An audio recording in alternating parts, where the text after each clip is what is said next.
Welcome to The Explainer.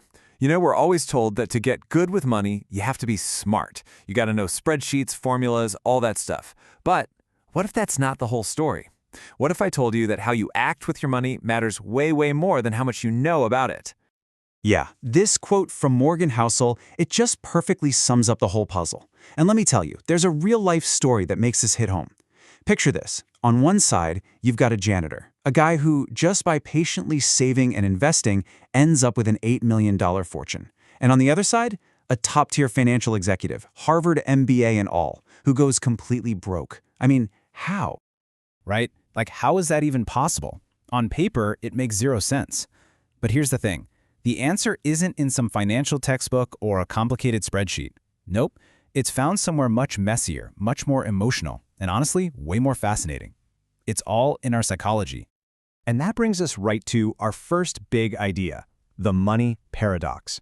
See, the paradox is this. We're taught to think about money like it's math class, all logic, all rules. But the reality? The reality is that our financial choices are usually driven by this totally different, much messier program that's running in the background of our minds. Think about it. We've been conditioned to see finance like it's physics. A clean world of numbers and rules where if you do X, you get Y. But it's not like that at all. It's actually way more like psychology.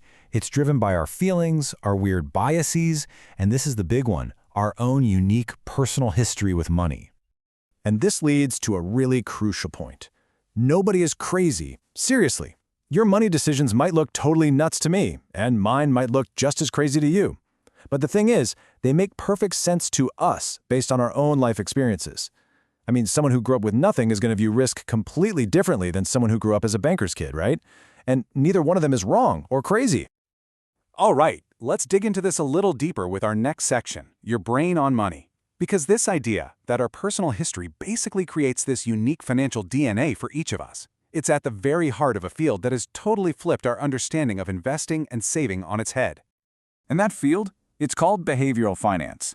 Think of it as the study of that gap between what our logical Spock brain knows it should do and what our emotional Homer Simpson brain actually does. It explains why we all know the mantra buy low, sell high, but when the market tanks, our gut just screams at us to sell everything. It's the science of what we really do with our money, not what some spreadsheet says we're supposed to do. Okay, but how do these emotional reactions become so automatic, so ingrained, that we don't even realize we're doing them? Well, that brings us to our next section, where we're going to look at this powerful, invisible engine that runs our financial lives, the financial habit loop. So if you've ever read Atomic Habits by James Clear, you'll know exactly what this is. Our lives are basically run by tons of these little automated loops. And yeah, that's for better or for worse. And believe me, this is especially true when it comes to our money. Let's take a classic bad habit, okay? Panic selling. The cue? The market suddenly drops 5%. The craving hits you, that intense, gut-wrenching fear of losing even more. What's your response? You sell your investments. And the reward? Bam! An immediate feeling of relief. You feel safe again. And that reward, that feeling, is what locks in a really destructive long-term behavior. But here's the cool part. We can actually flip this whole thing around and design positive loops on purpose. So the cue? Your paycheck lands in your account. The craving? That desire for future security. For freedom. The response? You've already set up an automated transfer to your investment account. And the reward? You get that little hit of satisfaction, that feeling of being responsible and making progress. You're literally building wealth without even having to think about it. So that's the goal, right? Which brings us to section 4, building wealthy habits. So how do we actually do it? Well, it all kicks off with understanding the frankly mind-blowing power of tiny, consistent actions repeated over and over and over again. Check out this number. It perfectly captures the magic of compounding.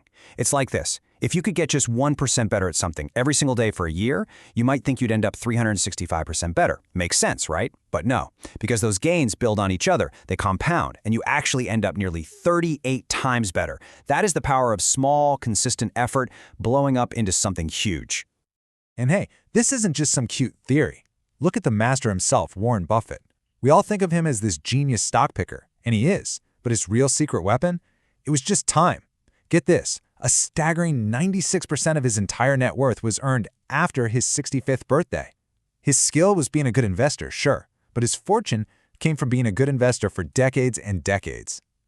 And that right there highlights a super important difference between being rich and being wealthy. Being rich is visible, right? It's the big paycheck, the fancy car, the expensive watch. But being wealthy, that's invisible. Wealth is the money you don't spend. It's the fancy car you didn't buy. It's the first-class upgrade you passed on. It's the assets working for you in the background, silently buying you freedom. So if you want to build that invisible wealth, you can use a really simple rule, again from James Clear. Just make your bad habits invisible. You have to remove the triggers, the cues for impulsive spending. Unsubscribe from all those marketing emails that hit your inbox every day. Delete the shopping apps off your phone. Basically, you want to design your environment so that saving money is the easy default choice. Okay, and all of this brings us to our final and maybe most important section, the ultimate dividend. Because if the whole point isn't just to buy more and more stuff, then what is it? What's the real purpose of building wealth? What's the actual end game here? And here it is. This is the whole key. The highest dividend money pays isn't a number. It's control. It's freedom. It's the ability to wake up one morning and say, you know what? I can do whatever I want today. That's the real prize. Having the power to change jobs, to wait for the perfect opportunity, to handle a sudden emergency without breaking a sweat. So, when you boil it all down, the big question to ask yourself is this. Are your money habits actually buying you more freedom? More control over your own life and your own time? Or are they just trapping you in a never-ending game of comparison, of keeping up with the Joneses? Seriously, the answer to that question, it could change everything for you.